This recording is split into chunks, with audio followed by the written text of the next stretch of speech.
దేవుని పరిశుద్ధ నామమునకు మహిమ కలుగును కాక. దేవుడిచ్చినటువంటి మరొక నూతన దినమును బట్టి దేవాది దేవునికి వందనాలు చెల్లిస్తూ వేకప్ విత్ గాడ్ వారికి నా హృదయపూర్వకమైన కృతజ్ఞతలు చెల్లిస్తూ ఉన్నాను. ఈరోజు మన అంశము ఫలించుట. ఫలించుట. యోహాను సువార్త 15వ అధ్యాయము 2వ వచన చివరి భాగము. ఫలించు ప్రతి తీగె మరి ఎక్కువగా ఫలింపవలనని దానిలోని పనికిరాని తీగలను తీసివేయును. ఈ వాక్యం చదువుతూ ఉన్నప్పుడు మనకు సాధారణంగా ఎదురయ్యే క్వశ్చన్ ఏంటంటే, విశ్వాసులకు నమ్మకంగా దేవుణ్ణి వెంబడిస్తున్న వారికి శ్రమ ఎందుకు కలుగుతుంది అని.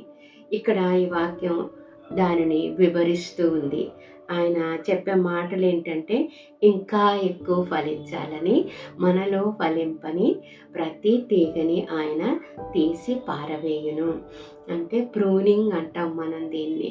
విశ్వాసంలో మనం ఎదిగేటప్పుడు మనకొచ్చే దీవెనలతో మనకు ఉండేటటువంటి కొన్ని ప్రత్యేకమైన అలవాట్లు ఏమవుతాయంటే, మనం ఇంకా ఎక్కువ ఫలించడానికి ఆటంకమైపోతాయి.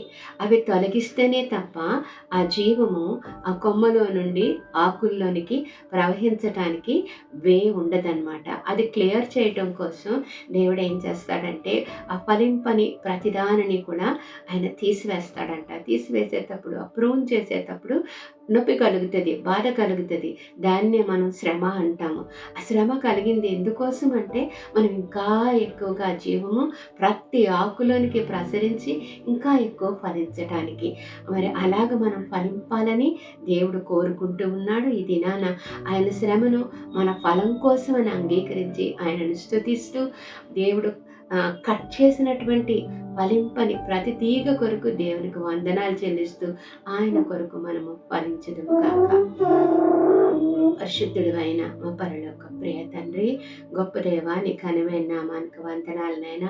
మేము ఫలించాలి అని నీవు మమ్మల్ని ఏర్పాటు చేసుకుని ఆ ఫలించడానికి మాలో ఆటంకంగా ఉన్న ప్రతిదాన్ని నీవు తీసి పారవేస్తున్నందుకు నీకు వందనాలనైనా.